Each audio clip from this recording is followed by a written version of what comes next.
Well, hi everyone, and hi to my partner, Sarah Rose Bright. So today we're going to return, I guess, turn the tables a little. I get to hear Sarah asking questions of many people and really getting these downloads of information from people in a really lovely way. But quite often I'm intrigued to draw on some of your wisdom from your years of working with couples and individuals, helping them explore intimacy. Uh, so yeah, I guess I'm looking forward to having this conversation with you today. So firstly, welcome. Hello. Hello. So I think maybe we'll get straight into some of the questions that intrigue me about your work. And I guess we'll start with, yeah, I guess we'll start with this question that after so many years of offering your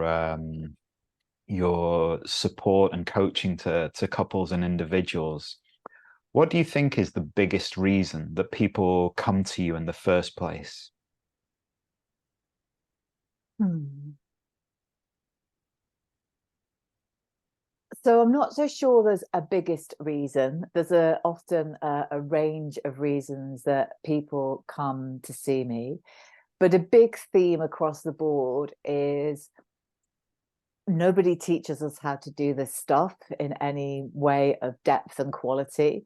And that's whether that's sex or relationships. So that sort of we really talk about the lack of sex education a lot, but we don't talk so much about the lack of relationship education.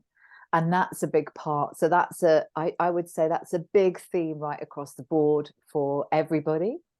Um, there's also very common issues that lots of people I work with present with. So, for example, not feeling sexual desire in the way that someone imagines they should is a common one I experience with the women that I work with. For example, other things for women, actually across the board of gender, is lacking in confidence around sex and intimacy. That may be because of lack of education, but it may be because of negative experiences that have knocked their confidence. Or another common dynamic I see is I work a lot with people who would be called people pleasers, maybe not knowing how to access their own pleasure or what their pleasure is, not knowing what they want, how to communicate that.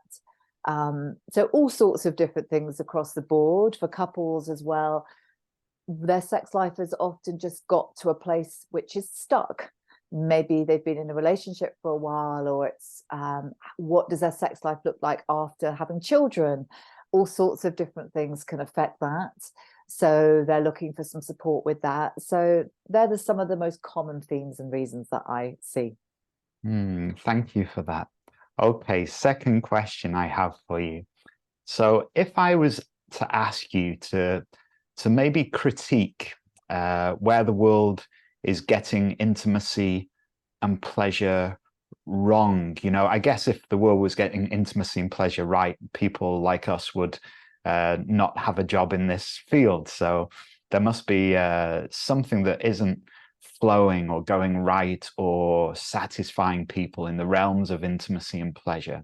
So where do you feel that you see as you look out into the world? Where is the world getting it wrong? So great question, and a big question. So a few things on that, because as you were talking, I was sort of contemplating other themes of why people might come to see me.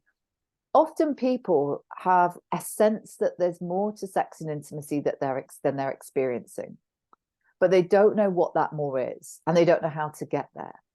And that links to the question of what's happening in the world, that so many people, when it comes to sex and relationships, are struggling for all sorts of different reasons. There's many, many more reasons than I've mentioned in the beginning of this conversation. And so many people are struggling.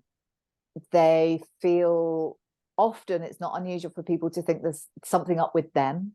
They feel alone with that as well, because it's often not an area that we can chat about honestly and openly. If we chat about it with friends and things, it can also be more of a joke, or we're scared to say what's really happening for us.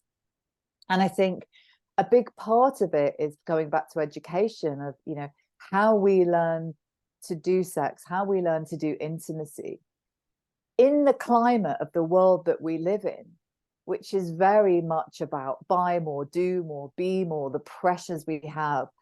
People have an imagining of what the perfect sex life and relationship looks like. So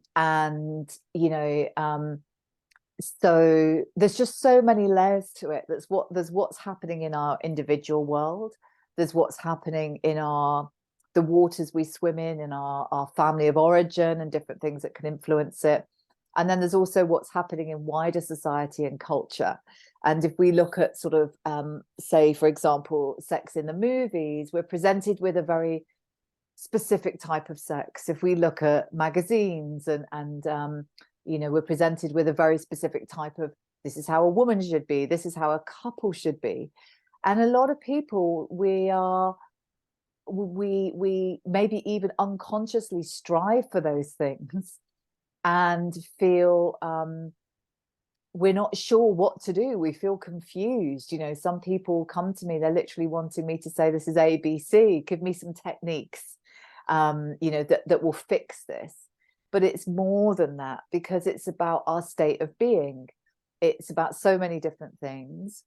And in terms of, a lot of how sex is in our culture is very much, it's almost like a form of entertainment. And there's nothing wrong with that. But it's then we look for solutions as like, oh, if I just tried different positions, or if I just tried the latest sex toy, and we sort of bring that consumerist mentality to trying to transform our sex life. But actually it's so I'd say there's some of the things that I feel, we just don't have healthy models for what how to create a fulfilling sex life that works for us, or how to create a fulfilling relationship. So I'd say those are some of the things. I mean, we could do a podcast just on that alone. So what would that look like? So if let's look at pleasure, let's look at a healthy approach to pleasure. What would that be to you? So I feel that this question starts not even in our intimate sex lives. It starts in our whole life.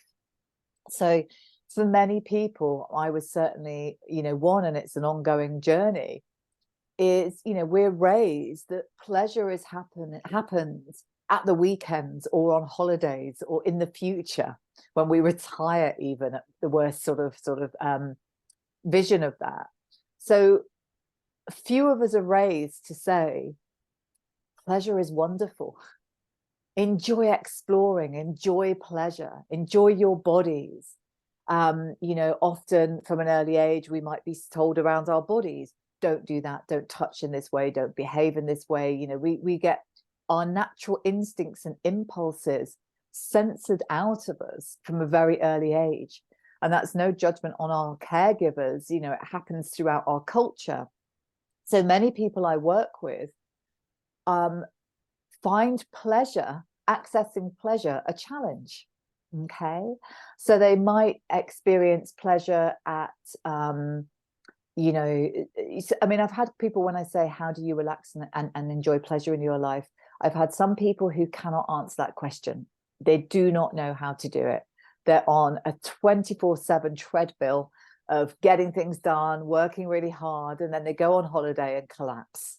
Okay, so I feel, and also we live in a culture which is so, some people describe it as an urgency culture, got to get things done. And for so many women, particularly that I work with, they find it really hard to switch off and put aside all the things that need doing for the kids, or whatever it is, or whether it's the business, whatever it is, and actually just relax and enjoy pleasure without feeling guilty. So many people have said to me over the years, but pleasure has no purpose. It's like, we're not achieving anything. And it's like, for me, the purpose of pleasure is it's about our health and well-being. It's about our ability to bring in the feel-good hormones, the pleasure hormones, be in relaxation. And that's a journey I've been on and that many of my clients go on. And if we aren't able to really enjoy pleasure outside of our intimate life in the day-to-day, that's going to really affect as well how it shows up in our more intimate life as well. Wonderful. So, yeah, it sounds like a lot of this is just the way we've been conditioned for some reason by culture, by parents, by expectations. So we have these models that aren't necessarily working for our society and us individually. And it's these models that are possibly broken for some reason, or that maybe we don't question, or we just don't have an alternative to. And so, sorry. Absolutely, yeah. And you know, so many people that I've worked with over the years don't make the link. They feel that they should be having this amazing sex life, and when we examine their life, they're exhausted. You know, they don't have any space for themselves. And so for me, it's looking at it with a holistic approach of what's happening in your life. And you know, there's often things that can be done around that. It might be stopping doing things in your life that are taking a lot of energy and time, you know. And sometimes, you know, people will say to me, I don't have any time. And you know, couples, time is a big issue, time to prioritize their intimacy. But I will always challenge everybody on that, because if we look at your diary, where is there time spent that you could recuperate towards your intimacy? How much time do you spend scrolling every day? How much time do you spend, you know, watching Netflix every day? There's nothing wrong with watching Netflix or scrolling. But when we do it mindlessly, and it can actually eat into a lot of our time, then we have choices to make about how we spend our time. And for the majority of couples I work with, there's always ways to find time. But it's about thinking about things in a different way.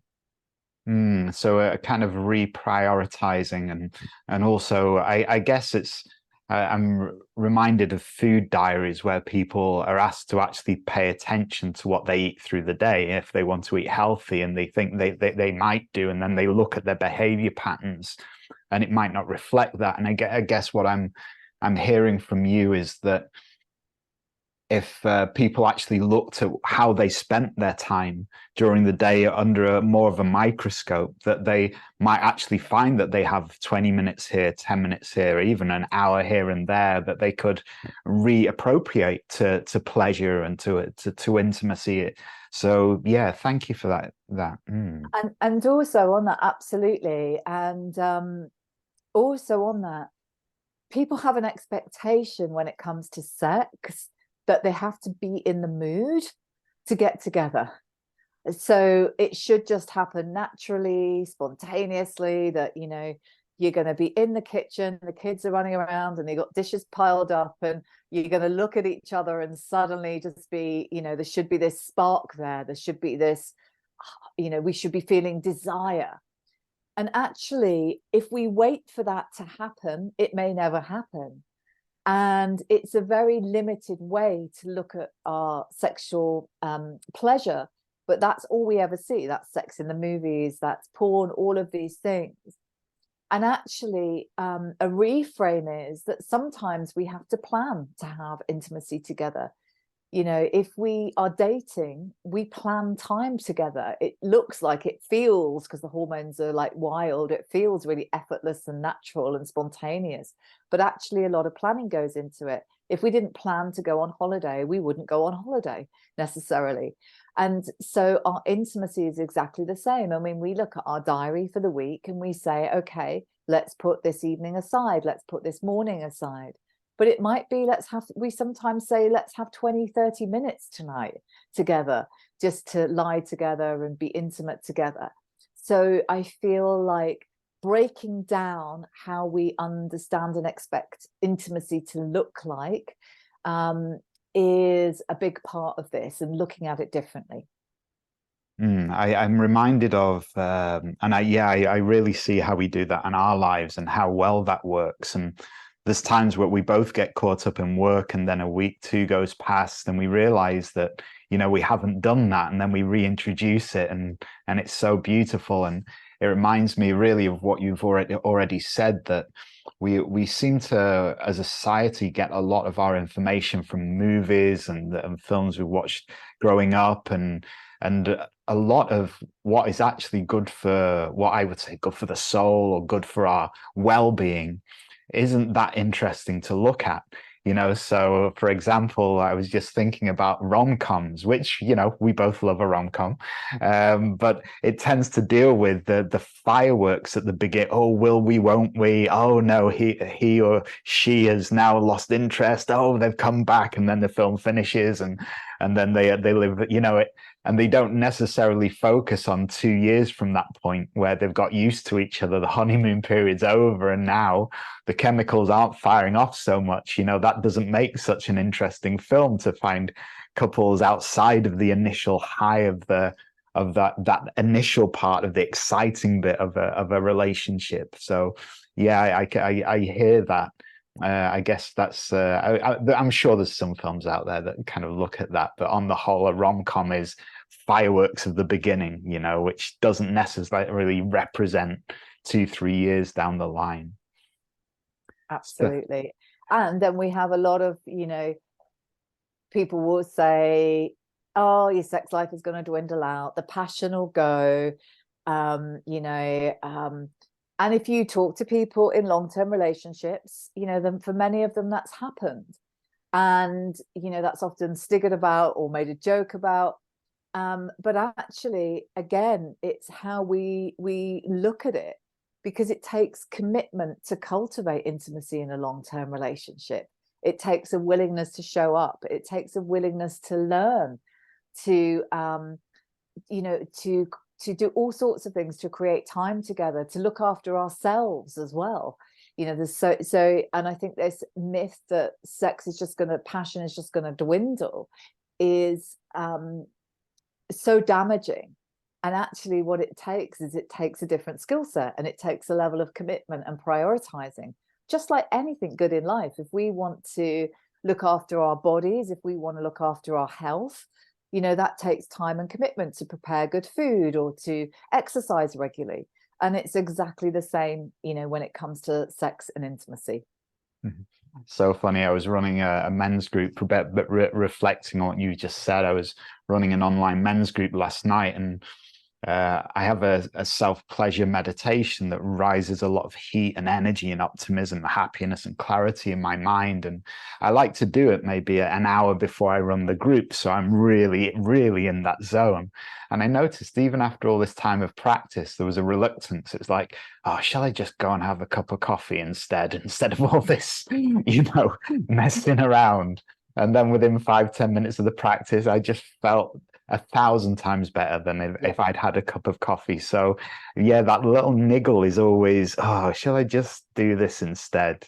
Yeah, I mean, we joke about that resistance, because we might commit to meeting at 7 o'clock this evening, and then I'm like heading up to 7 o'clock, and I just think, actually, I would love to be watching a film right now, or I'd love to be going out for a walk right now. And but there's that, sometimes when you go to the gym, you don't want to go, but you go because it's good for you. And I say always, whenever me and you create time and get together, even if one or both of us might have that sort of resistance at first to different levels, we never regret it. Never, ever, ever have I gone, oh, I wish I'd never done that with you. And so, yeah. And yeah, it can be the other way around, can't it? Because I think there's been the odd time with me and you that we've just said, oh, we've put a time for intimacy. I think we're much better at this now, but in the past, I can remember it's like, should we have some intimacy, or should we just get a takeaway and watch a movie? It's like, let's get a takeaway and watch the movie. And afterwards, and the day after, it's like, oh, why did we do that? And then but that was the easy thing in that moment. But then the other nights we've gone, oh no, we've done this Friday night to do some massage, some whatever, and we always feel rosy glow for days afterwards. So absolutely. Yeah. And I remember recently we actually did decide, because we were both shattered, we did decide to get a takeaway in a movie, but we rearranged it for a day or two later. So we still made it happen. And I think that's the difference. It's really easy to go, oh no, we'll pick it up next week. But I think what we do now that we're really solid on is really committing to that and showing up for that. And so, and it, you know, sometimes we negotiate. It might be, right, we're going to have the evening together, or sometimes it's like, actually, let's just have half an hour to unwind down together, but being intimate, being naked together, just touching, kissing, cuddling, you know. And sometimes that's just so deeply fulfilling and yummy. I think this expectation as well that it has to look a certain way, it has to go in a certain direction. And one of the things I love to share with couples is expanding out, you know, what's possible beyond any form of penetration. What else can we do? Because we sort of have in our heads as either sex or no sex, and there's nothing in between. And so, you know, for me, and so many couples have said to me, they came to sort their sex life out, but they realized how much intimacy was important day to day. And that can be also just when one of you comes in from going to work, having a minute of just a really beautiful hug together, of just saying hello, welcome home, or and looking into each other's eyes. Or when the other one, you know, so many couples over years, it just becomes, oh, I'm seeing it going now, and it might be a peck on the cheek, and then it gets to a stage where it's not even a peck on the cheek. And we've made a really conscious effort that we never do that. And when we leave each other or come together, then we always have just that moment of just real connection. And so, you know, it's intimacy that we can pepper throughout the day as well. So yeah. I remember this. I've always thought that was your superpower. And I remember the first year or two, I have a hyper busy mind. I'm always like, right, I need to do this. And, with my meditations and classes, and you would be starting the day. And I remember you just say, oh, good morning. And you'd prolong waiting for me to acknowledge, instead of me being in my head of, oh, I just got to make my coffee and I've just got to, and you'd say good morning, and you'd kind of look at me for a while till I was like, oh yeah, okay, yeah, we're saying good morning in that kind of land. And I really love that now. Just as you say, just a moment as one of us walks in or walks out the door, just to pause for even 10 seconds and just take a breath, connect. So yeah, I guess I would say a lot of people would, well, I don't know, that's me guessing really, but I guess it would be easy to think intimacy needs to be a grand thing, like takes hours. I just don't have space in my life for intimacy. And I guess we've spoken about that, about making space for more practices of intimacy, but it doesn't necessarily need to be a big thing. Well, I guess on the back of that, and you may have already answered this, but where do you feel that either couples get intimacy? I don't want to use the word wrong, but I can't think of a better word. So where do you think couples get intimacy wrong? And how do you rectify that when you're working with couples?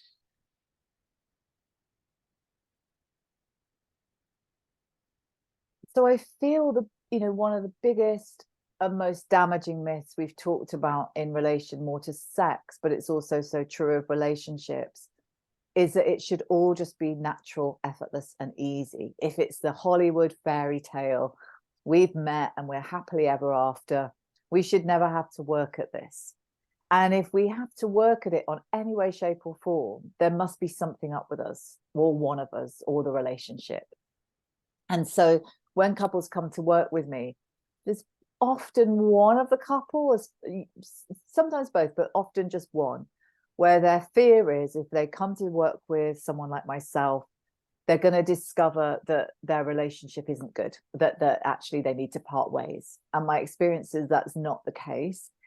99.9% of the time, it's that they have a belief that it should be just natural, effortless, and easy. And so I've written about this. I often use the garden metaphor. If we see our relationship like a garden, our intimacy like a garden, it needs tending to. If we leave our garden and don't tend to it, it's going to go wild. The brambles, the weeds, the thorns, everything is going to take over. But if we keep tending to it little by little and paying attention to it, then it really can thrive and it really can blossom. And so it needs work and commitment. And so, you know, and that can be everything from, how do you communicate about things in a relationship? How do you make sure things don't fester? You know, what's your pressure cooker valve when things get a bit charged? How do you deal with that? You know, we talk about, how do we clear anything that's in the way of love, that stops us connecting? And that can be a really small thing, like, I'm just feeling something and I don't know what to say about it, or you know, and of course there can be sort of bigger things as well. But I think if we know that a good, healthy relationship is going to take work and commitment, it's going to take prioritizing it, then we go into it with a different mindset. And I think that would save so many couples so much stress and worry. And it's not that you know, another aspect of this is like, another common myth is this belief that my partner should know what I like. My partner should know how to do intimacy with me. And again, if they don't, there must be something up with them, or they mustn't love me enough, or they mustn't be the right person for me, or whatever story we tell ourselves around it. And actually, I love the phrase of, teach me how to love you. It's like, how do you want to be loved? And to get curious, because we often love our partners in the way we want love for ourselves. And just as we might love different foods, we might value different things. Like, I might value a lot of quality time. You might value having, you know, regular space. That might be something that you value. You might value lots of words of appreciation.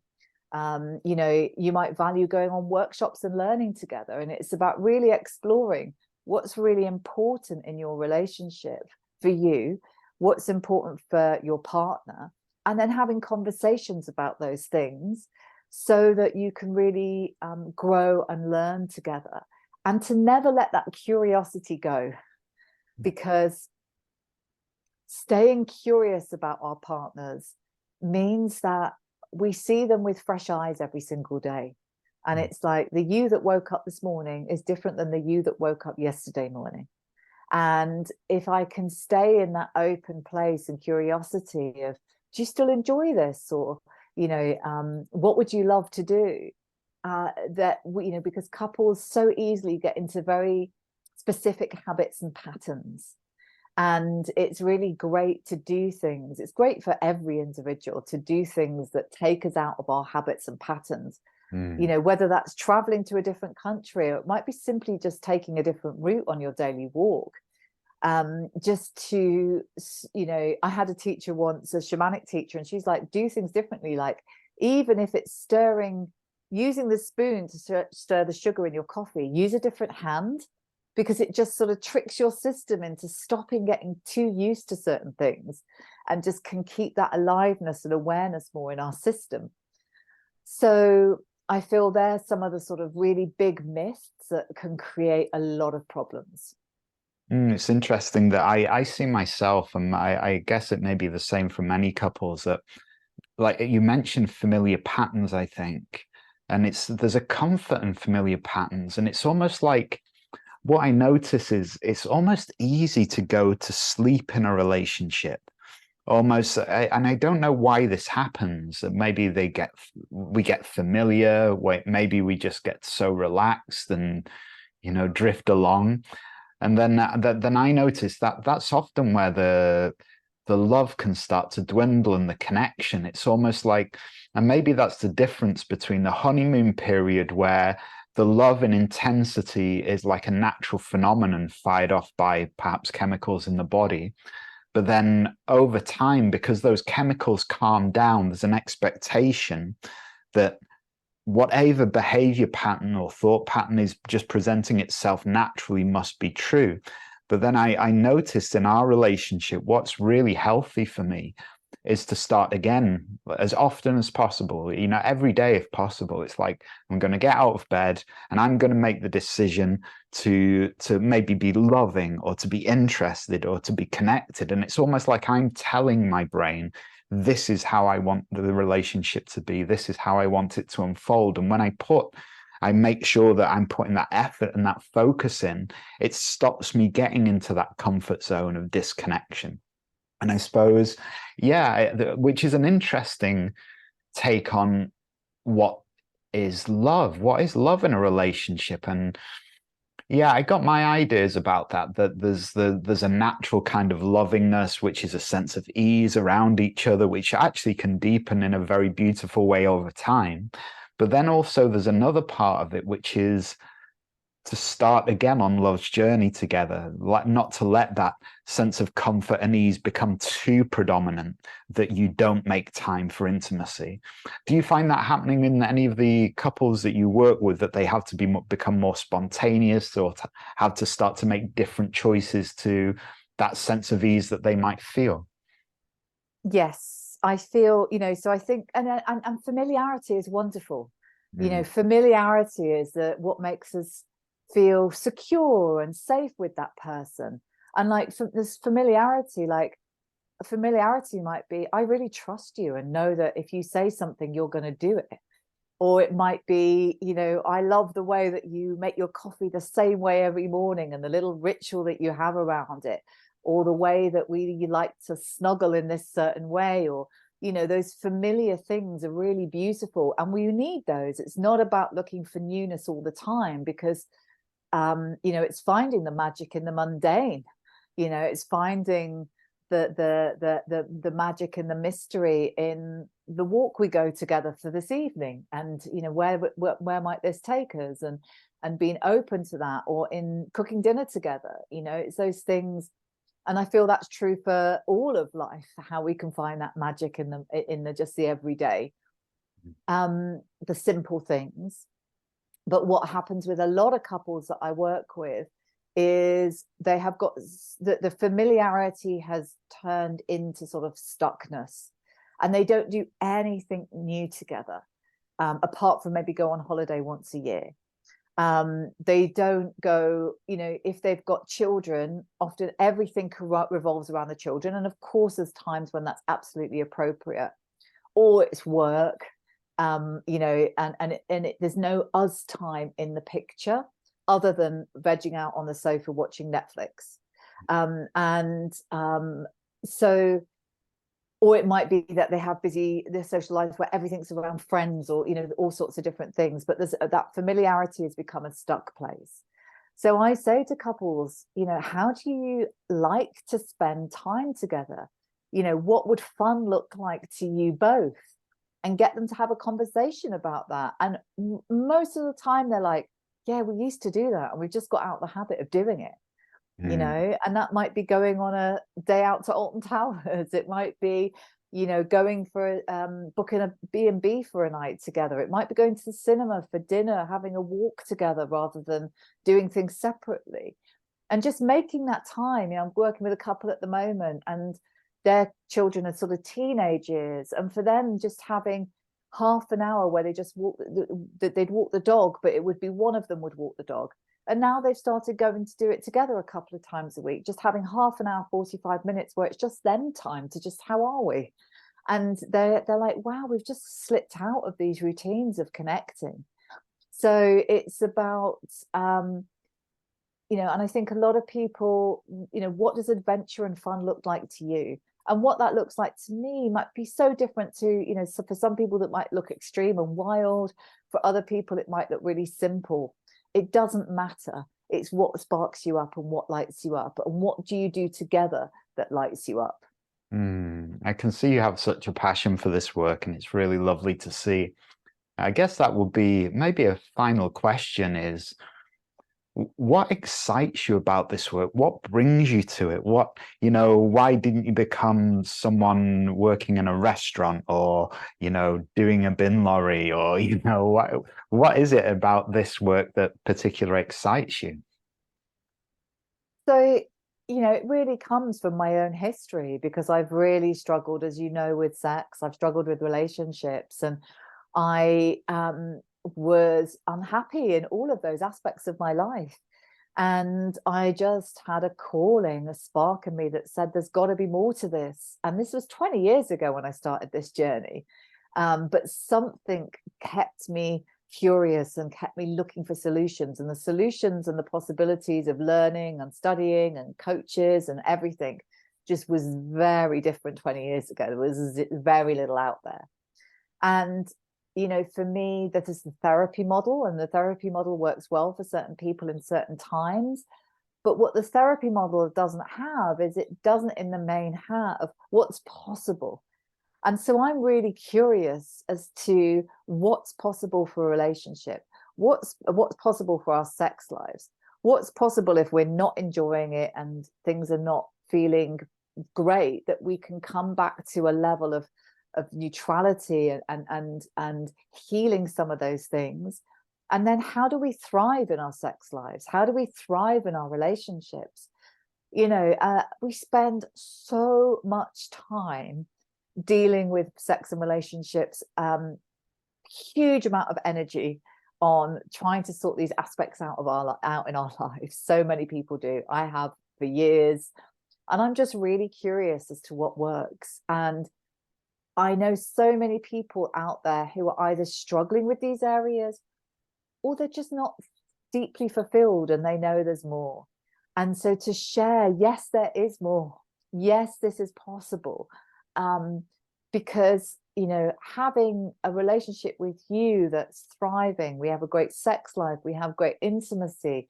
We always sort of have this joke of our relationship's just going to get better and better. And it genuinely feels like it does. And what feels possible in my life with that, as we do this together, the happiness and fulfillment that I get from this on a day-to-day basis, I really want other people, if they want that, I want to support them to have it. I want to say it is possible. We're at a time in history where the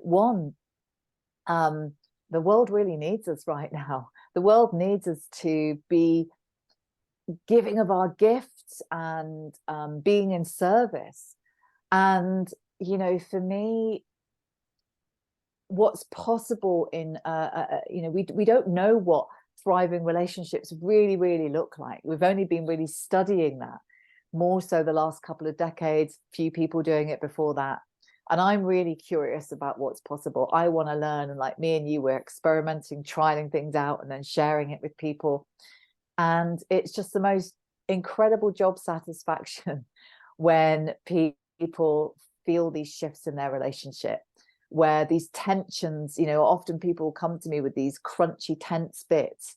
And when they go and they're connecting into more love, they're connecting into more pleasure, they're relaxing into their lives more, relaxing into each other more, and then they've got space for more to give the world, actually, as well as each other. And that's what really excites me. If people listening had one big takeaway from our conversation today, what is it that you would like the world to hear, maybe about your message, or let's say in coupledom? If a couple were to hear this, what would you like their biggest takeaway to be?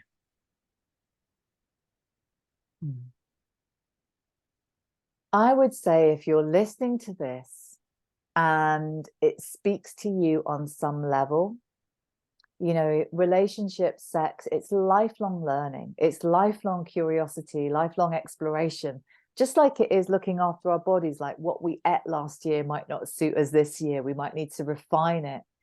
And it's such a rich and incredible, beautiful exploration.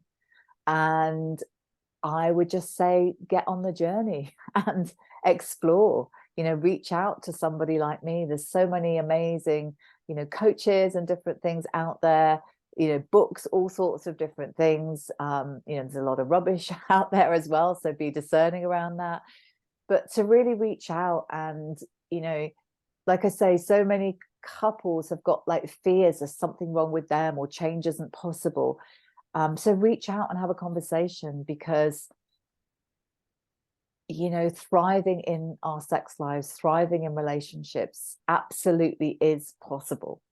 And it's, and it really is available. So I would say just to have the message that that's possible. Yeah. Beautiful. Sarah Rosebright, thank you for this conversation. It's been very enjoyable, and I'll see you shortly upstairs. And thank you for inviting me for this conversation. It's been a pleasure.